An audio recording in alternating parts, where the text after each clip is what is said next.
الحمدللہ رب العالمین والصلاة والسلام علی سید المرسلین اما بعد فاعوذ باللہ من الشیطان الرجیم بسم اللہ الرحمن الرحیم.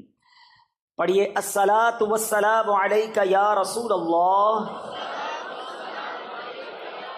وعلی آلک واصحابک یا حبیب اللہ. الصلاۃ والسلام علیک یا نبی اللہ وعلی آلک واصحابک یا نور اللہ. میٹھے میٹھے اسلامی بھائیوں اور مدنی چینل کے ناظرین، درود پاک پڑھنے کے بے شمار فضائل و برکات ہیں. مصطفیٰ جان رحمت، شمع بزم ہدایت، نوشہ بزم جنت، پیکر جود و سخاوت، منبع علم و حکمت، صلی اللہ تعالیٰ علیہ وسلم کا بڑا کمال کا فرمان ہے. میرے آقا فرماتے ہیں جس کا مضمون ہے کہ بے شک تم میں سے بروز قیامت میرے سب سے زیادہ نزدیک وہ ہوگا جس نے دنیا میں مجھ پر سب سے زیادہ درود پڑھے ہوں گے. بظاہر تو یہ بڑی مختصر حدیث ہے، لیکن اس کے پیچھے جو انعام ہے، جو ریوارڈ ہے، اگر اس پر توجہ دیں تو سمجھ آئے گا کہ یہ کتنا بڑا انعام ہے. مجھے بتائیے نا، محشر کا دن یہ کتنا مشکل دن ہوگا. سورج سوا میل پر ہوگا، زمین تانبے کی ہوگی، پل صراط سے گزرنا ہوگا، نامہ اعمال کھلنے ہوں گے، اعمال تولے جائیں گے، کتنی ڈیفیکلٹیز، کتنی مشکلیں ہوں گی. مگر وہ کون ہوگا جو اس دن ان تمام مشکلوں میں بھی ہماری مدد فرمائیں گے؟ تو کوئی اور نہیں ہے. بریلی کے تاجدار لکھتے ہیں نا کہ سنتے ہیں کہ محشر میں صرف ان کی رسائی ہے اور کوئی نہیں ہے ان کے سوا. سنتے ہیں کہ محشر میں صرف ان کی رسائی ہے، گر ان کی رسائی ہے لو جب تو بنائی ہے. اب ذرا غور کریں، جو لوگ حج پہ گئے ہیں وہ میری بات ذرا جلدی سمجھ جائیں گے. عرفات کے میدان میں کتنی پبلک ہوتی ہے؟ 25-30 لاکھ، 40 لاکھ. لیکن جو حج پر جاتے ہیں انہیں لگتا ہے کہ 25-30 لاکھ کہتے کس کو ہیں؟ تواڑی پنجابی میں کہتے ہیں لگ پتا جاتا ہے کہ عوام کہندے کس کو ہیں. اتنی پبلک، جدھر دیکھو سر ہی سر. ادھر جو ایک بار بندہ کھو جائے دوبارہ نہیں مل سکتا. 25-30-40 لاکھ لوگوں کا یہ عالم ہے، تو محشر میں کتنے لوگ ہوں گے؟ 8 ارب کے قریب تو اس وقت دنیا میں بندے ہیں، ٹھیک ہے. 7 ارب 90 کروڑ کے قریب تو دنیا کی آبادی پہنچ گئی ہے. تھوڑے دنوں میں یہ 8 ارب ہو جانی ہے. 8 ارب ابھی ہیں. حضرت آدم علیہ السلام سے لے کر صبح قیامت تک جتنے لوگ اس دنیا میں آئیں گے سب اس میدان میں موجود ہوں گے. رش کتنا ہوگا، ہجوم کتنا ہوگا. اچھا، اس میں جتنے مسلمان ہیں سب چاہتے ہیں کہ نبی پاک کے قریب ہو جائیں. ابھی اس ہال میں 1000-1500 شاید لوگ ہوں گے. کافی لوگ چاہ رہے ہیں آگے آنا، سب شاید مجھ سے مل بھی نہ پائیں. ایک بندے سے 1000 آدمی ملنے کی کوشش کرے تو مشکل ہو جاتی ہے. اربوں خربوں لوگ اگر نبی پاک کے قریب ہونا چاہیں تو کیسے ہو سکیں گے؟ اس کا مطلب قریب وہی ہو سکے گا جس کو آقا بلائیں گے. اب کس کو بلایا ہے سوچ لو. آقا فرماتے تم میں سے میرے قریب وہ ہوگا جس نے دنیا میں زیادہ درود پڑھے ہوں گے. اب درود پڑھنا تو قیامت کے دن نبی پاک کے قرب کا ذریعہ ہو گیا. اتنے رش کے اندر میں کیسے قریب پہنچوں گا؟ اللہ اکبر. اور جب قریب پہنچ گئے نا تو پتہ پھر مسئلہ کیا ہونا ہے، آسانی کیسے ہو جائے گی. بہت پیاس لگے گی، سنا ہے محشر کے دن، مگر اعلیٰ حضرت کہتے ہیں ٹھنڈا ٹھنڈا میٹھا میٹھا پیتے ہم ہیں پلاتے یہ. اپنی بنی ہم آپ بگاڑے، کون بنائے بناتے یہ ہیں. ارے جب باپ بھی نہیں پوچھے گا، وہ باپ جو آج بچوں کے لیے ڈبل ڈیوٹی کرتا ہے، مگر قیامت کے دن ایسے نفسا نفسی کا عالم ہوگا کہ نہ باپ پوچھے گا نہ ماں کام آئے گی. سنو میرے آقا اس دن کیا کریں گے؟ ماں جب اکلوتے کو چھوڑے آ آ کہہ کے بلاتے یہ ہیں. باپ جہاں بیٹے سے بھاگے لطف یعنی کرم وہاں فرماتے یہ ہیں. اللہ اکبر. اس سے سیکھنے کو یہ مل رہا ہے کہ اگر محشر کے دن کی سختیوں سے بچنا ہے، ڈیفیکلٹیز سے بچنا ہے، تو آقا کے قریب جانا ہے. اور آقا کے قریب جانا ہے تو درود پاک کثرت سے پڑھنا ہے. تو آج سارے اسلامی بھائی نیت کریں. اتنا سارا ٹائم ہم موبائل فون کے ساتھ گزارتے ہیں، گھنٹوں گزر جاتے ہیں سوشل میڈیا پر فالتو میں، لیکن درود نہیں پڑھتے، ذکر نہیں کرتے، تلاوت نہیں کرتے. یہ زندگی بیکار نہ گزاریے. پلیز اپنی زندگی کو قیمتی سمجھیے. ایک ایک سانس یہ اللہ کی نعمت ہے. جتنا ہو سکے عبادت میں، ذکر و درود میں، نیکی کے کاموں میں صرف کریں. آئیے مل کر محبت کے ساتھ بآواز بلند درود پاک پڑھ لیں. صلو علی الحبیب صلی اللہ تعالی علی محمد صلی اللہ علیہ وسلم. آج میں مختصراً ایک ایسا واقعہ آپ کو میں نے سنانا ہے کہ جو قرآنی واقعہ ہے، اللہ کے نبی کا واقعہ ہے. اس واقعے کو سنانے کے میرے 2 مقصد ہیں. ایک تو قرآن کا واقعہ سنیں گے، اس واقعے میں جو میسج ہے وہ ہم لینے کی کوشش کریں گے، اور دوسرا مقصد یہ ہے کہ یہ واقعات تو ہمیں پتہ ہونے چاہیے تھے. اللہ کے کلام میں یہ واقعات موجود ہیں، مگر بہت بڑی تعداد ہے جو قرآن سے دور زندگی گزار رہی ہے. ہمیں شاید دنیا کی بہت ساری معلومات ہے، لیکن مسلمان ہونے کے باوجود قرآن کے بارے میں معلومات نہیں ہوتی. نہ قرآن پورا تجوید سے پڑھا ہوتا ہے، نہ ترجمہ پڑھا ہوتا ہے، نہ تفسیر پڑھی ہوتی ہے. مجھے ایک بات بتائیں، پہلے صبح اٹھتے تھے نا لوگ، ہیں اللہ رسول کا نام لیتے تھے، اچھا پہلے پھر اس کے بعد اخبار پڑھتے تھے. اب اٹھتے ہی فون اٹھاتے ہیں، پہلا کام، اور یہ دیکھتے ہیں کس کس کا میسج آیا ہے. جب تک ہمارے واٹس ایپ میسیجز، ہمارے جو بھی ہمیں پیغامات آئے، ہم سنتے نہیں، ہمیں چین نہیں آتا، کوئی اہم بات رہ نہ جائے. مجھے ایک بات بتاؤ، تمہارے دوست کا، تمہارے کاروباری ساتھی کا پیغام مس نہ ہو جائے، اس بات کا خیال ہے؟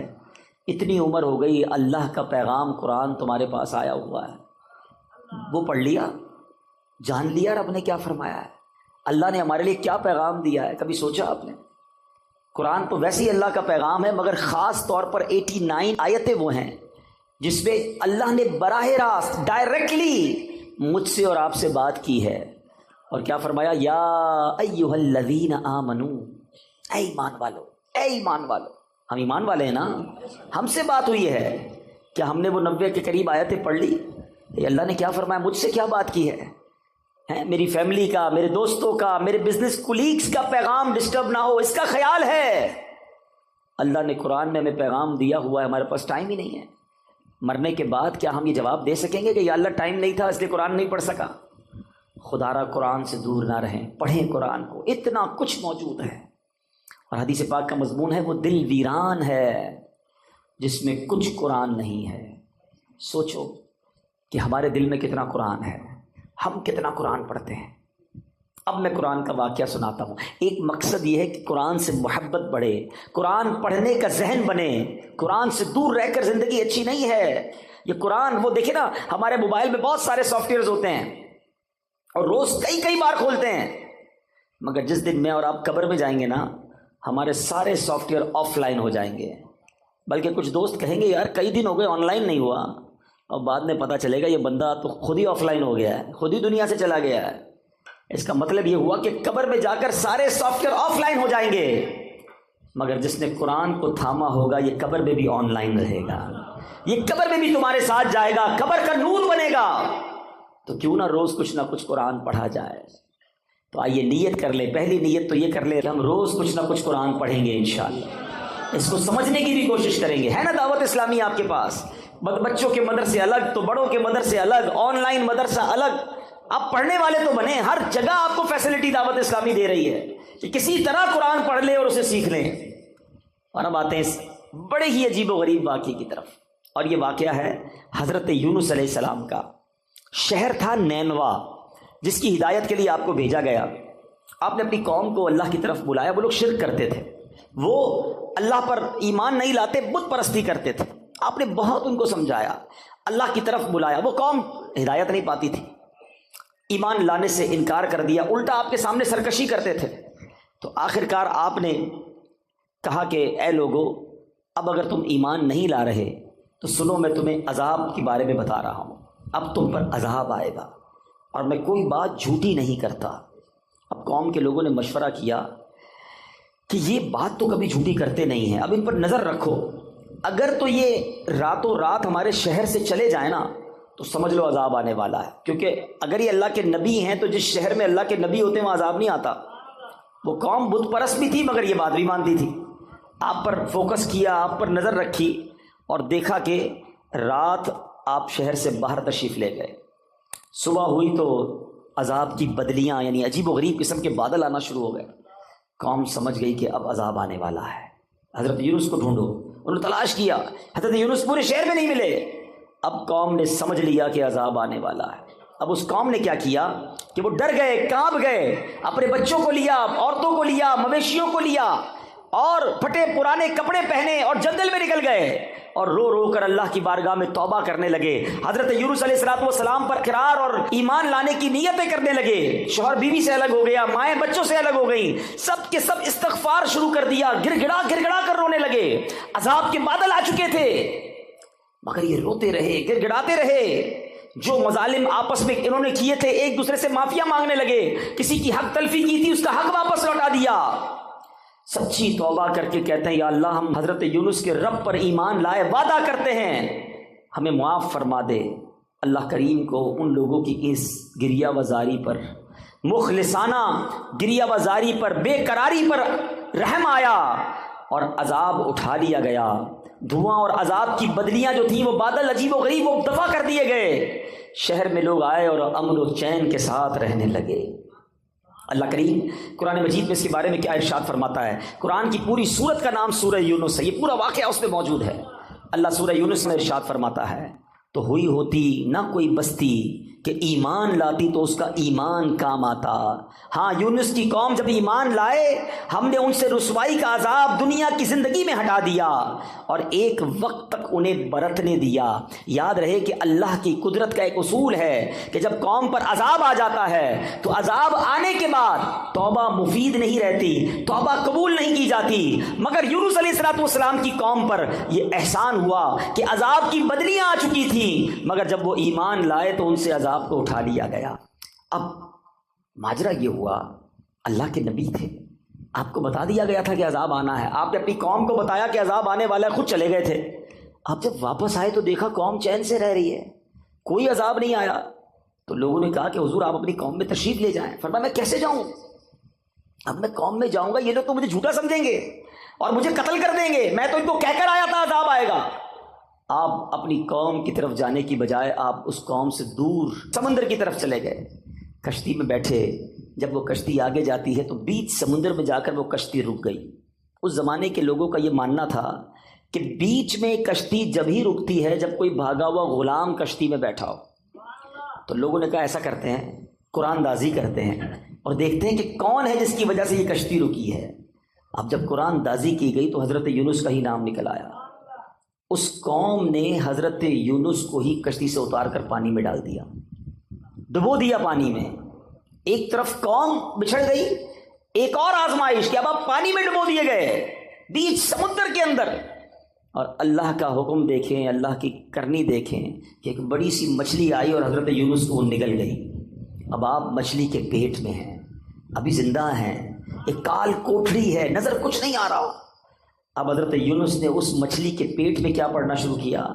لا الہ الا انت سبحانک انی کنت من الظالمین۔ یہ قرآن میں موجود ہے آیت، اس کو آیت کریمہ کہتے ہیں۔ آپ یہ دعا کرتے رہے کہ اے اللہ تیرے سوا کوئی جس کی شان بیان کی جائے، تیرے سوا کوئی نہیں جس کی پاکی بیان کی جائے، اور اے اللہ میں ظالموں میں سے ہوں۔ اپنی عاجزی کا اظہار کیا، اپنی انکساری کا اظہار کیا، اللہ سے مدد مانگتے رہے۔ اس کی برکت سے اللہ پاک نے آپ کو اس مچھلی سے کیسے نجات دی کہ آپ اس مچھلی نے آ کر آپ کو کنارے پر آ کے اگل دیا، لیکن آپ بالکل کمزور ہو گئے تھے، آپ کی جلد بھی بڑی نرم ہو گئی تھی، کئی دن مچھلی کے پیٹ میں رہے تھے۔ اب اللہ کی قدرت کا ایک اور نظارہ یہ ہوا کہ اس ساحل کے کنارے جو ہے ایک بیل اگتی ہے اور آپ اس کے سائے میں آرام کرتے ہیں، اسی سے کچھ کھانا پینا بھی آپ کو ملتا ہے، آپ میں توانائی آ جاتی ہے۔ اور اب آپ اپنی قوم کی طرف جب جاتے ہیں تو قوم انتہائی محبت اور احترام کے ساتھ آپ کو ویلکم بھی کرتی ہے اور ایمان بھی لے آتے ہیں۔ یہ واقعہ میں نے بڑے مختصر انداز میں آپ کو سنا دیا۔ سورہ یونس کی تفسیر پڑھیں تو اندازہ ہوگا کہ اللہ کی قدرت کے کیسے کیسے نظارے قرآن میں موجود ہیں۔ عقل حیران ہو جاتی ہے کہ مچھلی کے پیٹ میں حضرت یونس علیہ السلام کیسے زندہ رہے۔ اللہ اکبر۔ تو اے میرے میٹھے اسلامی بھائیوں، اب اس واقعے سے ہمیں بہت کچھ سیکھنے کو ملتا ہے۔ ہمیں یہ سوچنا چاہیے کہ مچھلی کے پیٹ میں آپ کتنا ٹائم رہے۔ ایک روایت کے مطابق آپ کئی دن مچھلی کے پیٹ میں رہے، مگر اللہ پاک کی شان دیکھیں کہ رب نے بچانا تھا تو مچھلی کے پیٹ میں بھی بچائے رکھا ہے۔ زندہ رکھنا ہو کہتے ہیں جیسے اللہ رکھے اسے کون چکھے۔ اب اس ایک قرآنی واقعے سے بہت کچھ سیکھنے کو مل رہا ہے۔ پہلی بات یہ سیکھنے کو ملی کہ سچی توبہ یہ اللہ کی رضا کا سبب ہے۔ کتنے ہی گناہ کیوں نہ ہو جائیں، کتنی خطائیں کیوں نہ ہو جائیں، اس کی بارگاہ میں اگر گڑ گڑایا جائے تو وہ خاص کرم فرماتا ہے، وہ آتے عذاب ڈال دیتا ہے، وہ رحمت کی برکھا برساتا ہے۔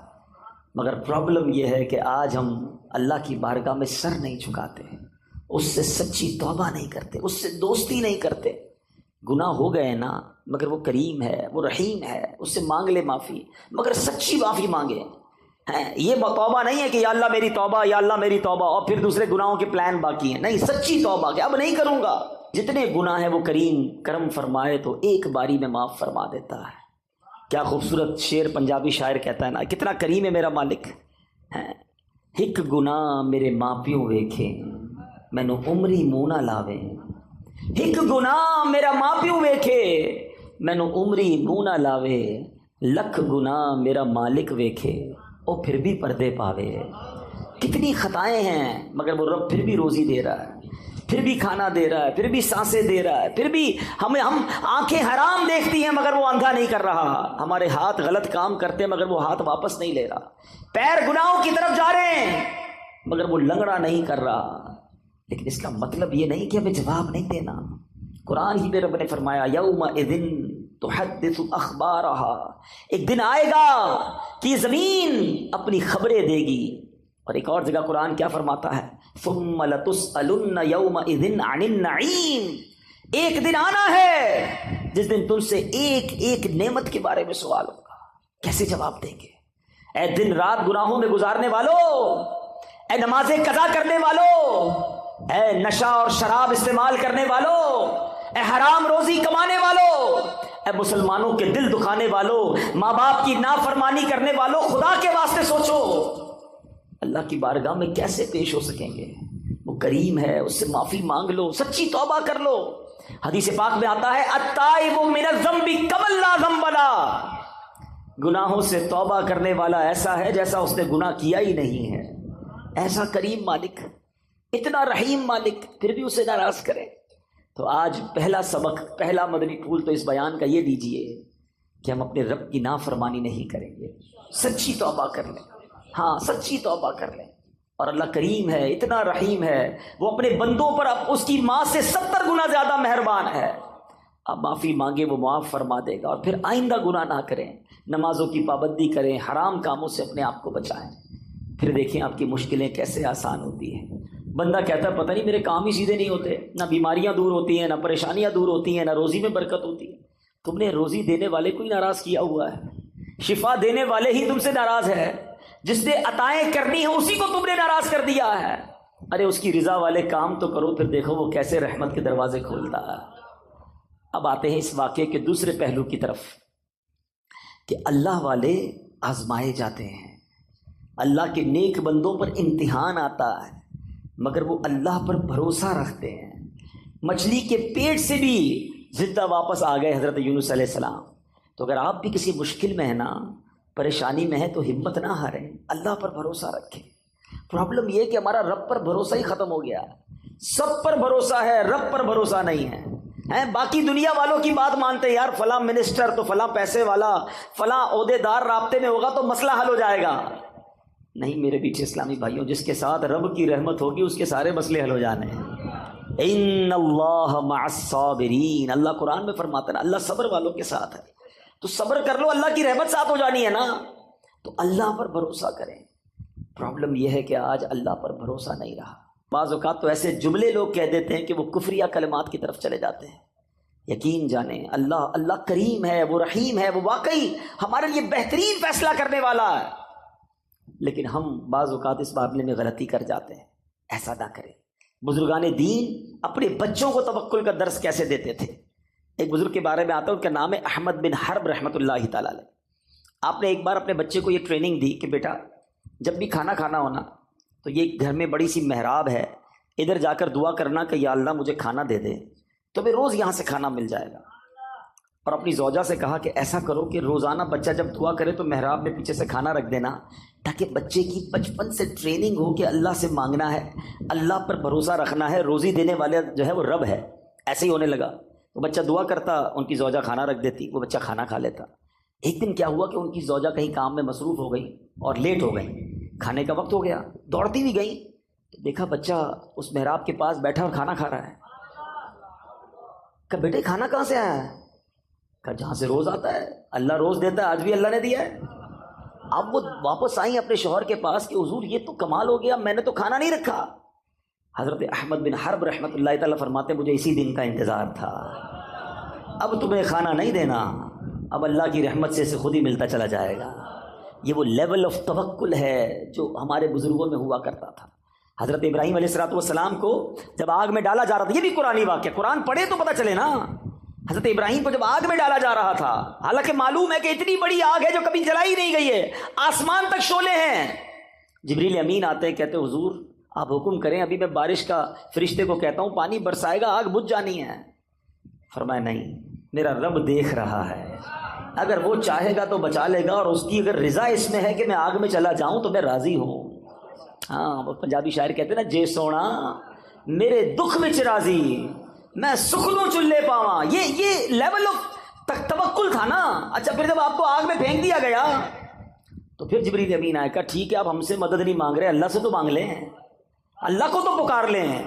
فرمایا مالک دیکھ رہا ہے، اگر اس کی رضا ہوئی تو اس نے بچا لینا ہے. اور ایسا ہی ہوا کہ جب حکم الہی ہوتا ہے تو وہ آگ جس میں آپ ایک روایت کے مطابق 40 دن رہتے ہیں، آپ کا بال بھی بیکا نہیں ہوتا ہے. شاعر مشرق ایسے ہی تو نہیں کہتے نا، آج بھی ہو ابراہیم سا ایمان پیدا. اصل مسئلہ یہ ہے ہمارا وہ ایمان کا لیول بہت ڈاؤن ہو گیا، اللہ پر وہ بھروسہ ہی نہیں رہا. اگر آج بھی ہو ابراہیم سا ایمان پیدا، آگ کر سکتی ہے انداز گلستان پیدا. آج بھی آگ باغ بن جائے گی، لیکن وہ لیول آف یقین، اللہ پر بھروسہ ہی نہیں ہے. ہم دعا بھی کرتے تو یہ سوچ کر پتہ نہیں پوری ہوگی کہ نہیں ہوگی، پھر کدھر سے پوری ہوگی. بھروسہ کرو اپنے مالک پر، وہ سب سے بڑا کارساز ہے، وہ عطا فرمانے والا، اس نے وعدہ کیا ہے ادعونی استجب لکم، مجھ سے مانگو میں تمہیں عطا کروں گا. سب سے مانگتے ہیں، رب سے نہیں مانگتے. سب پر بھروسہ ہے، رب پر بھروسہ نہیں. حضرت یونس کو مچھلی کے پیٹ میں بھی بھروسہ تھا، کہتے اللہ مجھ سے غلطی ہو گئی، تیرے سوا کوئی اور نہیں پاکی بیان کرنے کے لائق، لا الہ الا انت سبحانک انی کنت من الظالمین. اللہ نے مچھلی کے پیٹ سے رہائی عطا فرما دی. تم تھوڑی مشکل میں شکوے کرتے ہو، تھوڑی پریشانی میں شکوہ شکایت کرنے لگ جاتے ہیں. نہیں میرے پیچھے اسلامی بھائی. اور ایک یہ حضرت ابراہیم کے واقعے سے ایک اور بات بھی سیکھنے کو ملتی ہے، ہر بات جو ہے نا وہ دماغ سے نہیں فیصلہ کیا جاتا. ہاں کچھ لوگ کیلکولیٹر پہ چل رہے ہوتے ہیں، یار زکوٰۃ دیں گے تو پیسے کم ہو جائیں گے، اور صدقہ دیں گے تو اور کم ہو جائیں گے. ہر چیز حساب کتاب اور دماغ سے نہیں ہوتی ہے، کچھ فیصلے دل سے بھی کیا کرو. عقل والوں کے نصیبوں میں کہاں ذوق جنون، ہاں عقل والوں کے نصیبوں میں کہاں ذوق جنون، عشق والے ہیں جو ہر چیز لٹا دیتے ہیں. یہ جو چھلانگ لگائی گئی تھی نا آگ میں، قرآنی جو واقعہ حضرت ابراہیم نے، یہ فیصلہ کیسے ہوا ہے؟ کیا خوبصورت بات شاعر لکھتے ہیں، فرماتے بے خطر کود پڑا آتش نمرود میں عشق. عشق نے چھلانگ لگائی تھی، دماغ اور عقل کا کام نہیں تھا. ادھر عقل تو کہتی تھی جل کے راکھ ہو جاؤ گے، مگر عشق کے فیصلے نرالے ہوتے ہیں. بے خطر کود پڑا آتش نمرود میں عشق، عقل تھی محو تماشائے لبے بام. ابھی عقل تو ادھر ہی سوچ رہی تھی، عشق نے اپنا کام کر دیا. اللہ کرے وہ ایسا عشق رب سے نصیب ہو جائے، ایسا توکل نصیب ہو جائے، جب راہ خدا میں خرچ کرنے کی باری آئے تو عقل کہتی نہیں خرچ کرو کم ہو جائیں گے، عشق کہتا ہے جس نے دیا ہے وہ اور عطا فرمائے گا. اس کے نبی کا وعدہ ہے، خدا کی قسم کھا کر میرے آقا فرماتے ہیں اللہ کی راہ میں خرچ کرنے سے مال کم نہیں ہوتا. میرے آقا نے فرمایا یقیناً کم نہیں ہوتا ہے. یہ وہ لیول ہے اللہ اور اس کے رسول سے محبت کا جو ہمیں سیکھ رہا ہے، اور یہ قرآن سکھا رہا ہے. اللہ پر بھروسہ کیجئے آپ جتنی بھی بڑی مشکل میں. اگر میرا کوئی بھائی یہاں بیٹھا ہے، بیمار بیٹھا ہے، قرض دار بیٹھا ہے، بے روزگار بیٹھا ہے، بے اولاد بیٹھا ہے، ٹینشن میں ہے، اور اس کو لگتا ہے کہ یار اب تو ایسا پھنسا ہوں کہ یہاں سے نکل نہیں سکوں گا. اچھا زندگی میں کبھی کبھی ایسا موڑ آتا ہے، ٹھیک ہے، کہ بندہ ایک لیول پر آ کر کہتا ہے یار اتنا قرضہ ہو گیا یہ تو میں دے ہی نہیں سکوں گا، اتنی بڑی پرابلم آ گئی، ایسی بیماری، ایسی ڈیفیکلٹی، اتنی مشکل، میں یہاں سے نہیں نکل سکوں گا، میری زندگی ختم. اس کو لگتا ہے آگے دیوار ہے. اور یہ وہ لیول ہوتا ہے کہ جس کے پاس یہاں جا کر توکل نہیں ہوتا نا تو دو پرابلم ہو جاتے ہیں، یا تو بندہ ڈپریشن کا شکار ہوتا ہے یا پھر خودکشی کرتا ہے. ایسی خودکشی نہیں کرتے لوگ، ان کو لگتا ہے ختم اب کچھ نہیں ہو سکتا. یہی وہ بے وقوفی ہے، یہی وہ اللہ پر بھروسے کی کمی ہے. اب میں آپ کو ایک ایگزامپل دیتا ہوں، میں نے کئی بیانات میں یہ ایگزامپل دی ہے. آپ کے گھر میں چونٹیاں آپ نے دیکھی ہوں گی نا، چونٹیاں جا رہی ہیں لائن لگا کر، اور آگے آپ ان چونٹیوں کی لائن جو جا رہی ہے اس کے آگے ایک سیب رکھ دیں، چونٹیاں کیا کریں گی؟ رک جائیں گی، کیونکہ ان کے لیے تو وہ سیب ایک پہاڑ ہے نا. کیا چونٹیاں سیب ہٹا لیں گی؟ نہیں ہٹا سکیں گے، ان کے لیے تو بہت ہیوی چیز ہو گئی نا، بہت بڑی چیز ہو گئی. چونٹیاں رک جائیں گی، یا تو راستہ بدل لیں گی یا واپس چلی جائیں گی. اب آپ اس سیب کو اٹھا لیں تو کیا ہوا؟ راستہ کلیئر ہو گیا نا. آپ کے لیے کیا تھا یہ؟ جواب تو دو. چونٹی کے لیے کیا تھا؟ پہاڑ. آپ کے لیے کیا تھا؟ سیب. آپ نے سیب اٹھایا، جیب میں رکھ لیا، چونٹی کا راستہ کلیئر ہو گیا. میری بات ذرا تسلی سے سننا. جو مشکل تمہارے سامنے ہے نا اس وقت، وہ تمہارے لیے پہاڑ ہے، میرے رب کے لیے کچھ نہیں ہے. ان اللہ علی کل شیء قدیر. وہ قادر ہے، وہ کن فرمائے فیکون ہو جاتا ہے. ارے میری عقل تھوڑی، میرا دل چھوٹا، میرے حوصلے تھوڑے، مجھے لگ رہا ہے پھنس گیا، مجھے لگتا ہے مر گیا، مجھے لگتا ہے نہیں نکل سکوں گا. ارے مانگو نا اس سے مدد جو قادر ہے، جو خالق ہے، جو مالک ہے. وہ تو حکم فرمائے تو چیزیں بہتر ہو جاتی ہیں. ہم نے دیکھا ہے ڈاکٹر کہتے ہیں کینسر کے اس سٹیج پر ہے کہ یہ نہیں بچ سکے گا، 15 دن رہ گئے، اور جب اللہ نے صحت دیتی ہے تو ڈاکٹر حیران ہوتے کون سی رپورٹ تھی پہلے والی، یہ تو بندہ بالکل کلیئر ہو گیا ہے. اللہ اپنی قدرت کے نظارے اب بھی دکھاتا ہے. بھروسہ چاہیے، یقین چاہیے. ہمارا پرابلم یہی ہے، ہم رب سے بھروسہ توڑ بیٹھے ہیں. مانگو نا اس سے. ایک اور آج کنفیوژن دور کر دیتا ہوں، ایک اور مشکل آج دور کر دیتا ہوں. مسئلہ یہ ہوتا ہے، لوگ کہتے ہیں یار ہم نے تو مسجد میں بھی دعا کی، کعبے کے سامنے بھی جا کے دعا کی، مزار پہ جا کے بھی دعا کی، روزے رکھ کے افطار کے وقت بھی دعا کی، تہجد پڑھ کے بھی دعا کی، ساڈا مسئلہ ہی حل نہیں ہوتا ہے. تم کہتے ہو اللہ سے مانگو، ہمارا تو مسئلہ ہی حل نہیں ہو رہا، ہمارا تو اولاد ہی نہیں مل رہی ہے، پیسے ہی نہیں بڑھ رہے، نوکری نہیں مل رہی، گھر کرائے کا اپنا گھر ہی نہیں ہو رہا، کیسے اللہ پر بھروسہ کروں؟ یہ وہ پرابلم ہے کہ جہاں جا کر بندہ رب سے دور ہونا شروع ہو جاتا ہے، جہاں اس کا رب سے بھروسہ ٹوٹنا شروع ہو جاتا ہے. اب سمجھو میری بات تسلی سے. آج کے اس بیان میں اپنے رب سے دوستی کر کے جانا، اپنے مالک سے محبت کر کے جانا. وہ خالق ہے میرا، وہ مالک ہے، وہ مجھے میری ماں سے زیادہ چاہنے والا ہے. سنو، جب دل میں یہ خیال آئے نا کہ اللہ میری سن نہیں رہا، اللہ کی طرف سے میرا کام نہیں ہو رہا، اس وسوسے کو جھٹک دینا. اب میں ایک اور ایگزامپل کے ذریعے آپ کو سمجھاتا ہوں. آپ کا چھوٹا بیٹا ہو، آپ کا چھوٹا بھائی ہو، اور وہ آپ کے سامنے بخار میں آئے، گلا اس کا خراب ہو، اور وہ رونے لگے کہ بابا جان مجھے آئس کریم کھانی ہے، ٹھنڈا شربت پینا ہے. بتاؤ آپ کھلاؤ گے اسے آئس کریم؟ شربت پلاؤ گے؟ وہ رو رہا ہے آپ کے سامنے، گر گڑا رہا ہے.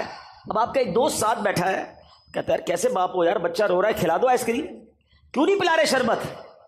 آپ جواب کیا دو گے؟ میں والد ہوں، مجھے پتا ہے اس کو کب کیا دینا ہے، اس کو رونے دو، اگر میں نے ابھی اس کو آئس کریم کھلائی تو یہ اور بیمار ہو جائے گا. ٹھیک ہے؟ اب میری بات تسلی سے سنو، دل پر ہاتھ رکھ کے سنو. تم باپ ہو، تمہیں پتا ہے بیٹے کو کب کیا دینا ہے. میرے مالک کو نہیں پتا مجھے کب کیا دینا ہے، وہ نہیں دے رہا، یہی بہتر ہے میرے لیے. مانو اس کے فیصلوں کو. میں مانگ رہا ہوں اولاد دے دے، وہ نہیں دے رہا. کیا پتا ایسا بیٹا پیدا ہونا تھا جو مار کے مجھے ہی گھر سے نکال دیتا. آج اپنے رب پر بھروسہ لے کر جاؤ. حضرت یونس کا یہ قرآنی واقعہ کیا کمال کا بھروسہ سکھا رہا ہے. کبھی تصور تو کرو، اندھیری کال کوٹڑی ہوگی، مچھلی کے پیٹ میں ایک روشنی کی رمق نہیں آتی تھی، مگر وہ اللہ والے تھے، کہتے لا الہ الا انت سبحانک انی کنت من الظالمین. مولا میرا قصور ہے، تیرے سوا کوئی شان بیان کرنے کے لائق نہیں، تو ہی خالق، تو ہی مالک. ادھر تھوڑی سی آزمائش ہو، بندہ اللہ کی بارگاہ میں شکوے کرتا ہے، یا اللہ تو نے ایسا کیا، اللہ نے پیچھے کر دیا. کیسے جواب دو گے رب کو؟ اس نے جتنا دیا ہے کبھی سوچا ہے؟ اس کی نعمتیں معلوم ہیں؟ کبھی دیکھا ہے لنگڑے کو بغیر پیر کے کیسے جیتا ہے؟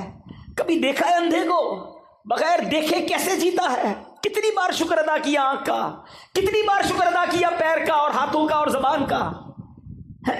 کبھی دیکھا ہے ڈائلیسس کے مریض کو جس کے گردے فیل ہو جائے، پانی نہیں پی سکتا، ڈاکٹر کہتے پورے دن میں 1 گلاس پانی پینا، اس سے زیادہ نہیں، تمہارے لیے مشکل ہو جائے گی. ترستا ہے پانی پینے کو، ہر تیسرے دن جا کے ڈائلیسس کراتا ہے.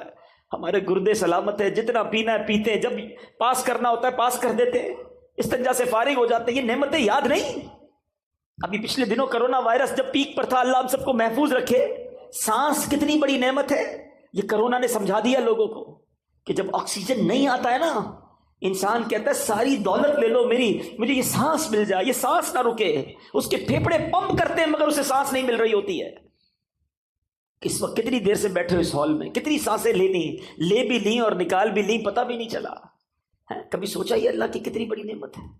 شکر ادا نہیں کرتے، اللہ سے شکوہ کرتے ہو۔ نہیں میرے بیٹے اسلامی بھائی، اس کی بارگاہ میں ہمیشہ سر جھکائے رکھنا، اور اس کی شان تو دیکھو، وہ فرماتا ہے لَإِن شَكَرْتُمْ لَأَزِيدَنَّكُمْ، تم میرا شکر ادا کرو میں تمہیں اور عطا کروں۔ کچھ بھی تو نہیں کرنا، اے اللہ تیری مہربانی، تو نے مجھے کروڑوں سے اچھا بنایا، شکر کرو نا۔ کیوں کہتے ہو میں پیچھے رہ گیا؟ ارے میں کروڑوں سے اب بھی آگے ہوں۔ اصل مسئلہ یہ کہ ہم نے اپنی سوچ کا دھارا چینج کر دیا ہے۔ اگر آپ کو پرسکون زندگی گزار رہی ہے، میں آج آپ کو فارمولہ دیتا ہوں، اگر پرسکون زندگی گزار رہی ہے نا، تو نیکیوں میں اپنے سے آگے والے کو دیکھو، نعمتوں میں اپنے سے پیچھے والے کو دیکھو۔ ہمارا معاملہ ہی الٹا ہے، ہم نیکیوں میں پیچھے والے کو دیکھتے ہیں۔ ہم کہتے ہیں یار میں 5 وقت نماز پڑھتا ہوں، وہ تو پڑھتا ہی نہیں ہے، میں چلو رمضان میں روزے رکھتا ہوں، تھوڑے بہت چھوٹ جاتے ہیں، اس کے تو ایک بھی نہیں ہے۔ غلط آدمی کو دیکھ کر اپنے آپ کو سیٹسفائی کر رہے ہیں۔ اگر تم 5 وقت نماز پڑھتے ہو تو تہجد گزار کو دیکھو نا، کہ یار وہ تہجد پڑھتا ہے میں نہیں پڑھتا، وہ قرآن پڑھتا ہے میں نہیں پڑھتا، وہ تو ماشاءاللہ کاروبار کے ساتھ ساتھ دین کا کام بھی کر رہا ہے، میں نہیں کر رہا، میں کب کروں گا؟ اسے دیکھو نا جو تم سے نیکیوں میں آگے بڑھ گیا۔ مدنی قافلے میں جانے والے کو دیکھ کر کیوں خیال نہیں آتا کہ یہ راہ خدا میں 12 ماہ اور 30 دن کا سفر کر رہا ہے، میں سفر نہیں کر رہا؟ تمہیں یورپ جانے والا دیکھ کر پھر سونا شروع ہو جاتی ہے۔ کیوں؟ نیکیوں میں اپنے آگے والوں کو دیکھے، اور نعمتوں میں اپنے سے نیچے والے کو دیکھو۔ اگر تم غریب ہو، کرائے کے گھر میں رہتے ہو، تو سوچو بہت سارے لوگ جو جھونپڑیوں میں رہتے ہیں، روڈوں پہ سوتے ہیں، جیلوں میں پڑے ہوئے ہیں، اللہ نے مجھے الحمدللہ اپنا گھر تو دیا، چھت تو دی ہے نا۔ کبھی پسند کا کھانا نہیں ملتا تو کہتے ہو پیچھے رہ گیا۔ کئی لوگ ایسے ہیں جو 2 دن تک کھانا نہیں کھا سکتے، مانگ کر کھاتے ہیں۔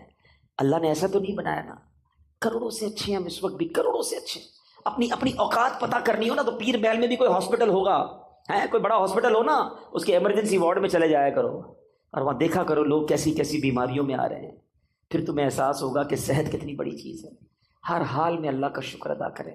یہ قرآنی وعدہ یاد کر لو۔ میں دوبارہ کہتا ہوں قرآن پڑھیں، خدا کی قسم وہ خزانہ ہے قرآن، پڑھیں تو سیکھنے کو ملے گا نا۔ قرآن کہتا ہے لَإِن شَكَرْتُمْ لَأَزِيدَنَّكُمْ، تم میرا شکر ادا کرو میں تمہیں اور عطا کروں گا۔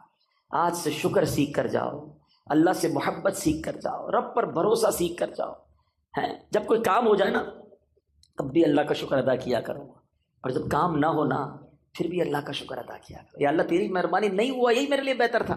آپ پرسکون ہو جائیں گے جب آپ کو یہ یقین ہو جائے گا نا کہ جو نہیں ہوا وہ بھی رب کی طرف سے اور میرے لیے بہتر ہے، تو انشاءاللہ پھر ٹینشن والی زندگی نہیں رہے گی۔ اللہ کرے کہ دل میں اتر جائے میری بات۔ یہ پیغام، یہی محبتیں، اللہ اور اس کے رسول کی محبتیں دعوت اسلامی کے مدنی ماحول میں سکھائی جاتی ہیں۔ خدا را اس ماحول میں آ جائیے، یہ بڑا کمال کا ماحول ہے۔ یقین کریں اس دنیا میں بہت ساری برائیاں ہیں ہر طرف، اس ماحول میں آ کر بیٹھتے ہیں تو اللہ سے محبت بڑھنے لگ جاتی ہے، اللہ کی اطاعت کرنے کا جذبہ بڑھنا شروع ہو جاتا ہے، نبی پاک کا عشق دل میں بڑھتا ہے۔ تو اس مدنی ماحول سے وابستہ رہیں، اجتماعات میں آئیں، مدنی قافلوں میں سفر کریں، مدنی چینل دیکھیں، دعوت اسلامی کا ساتھ دیں۔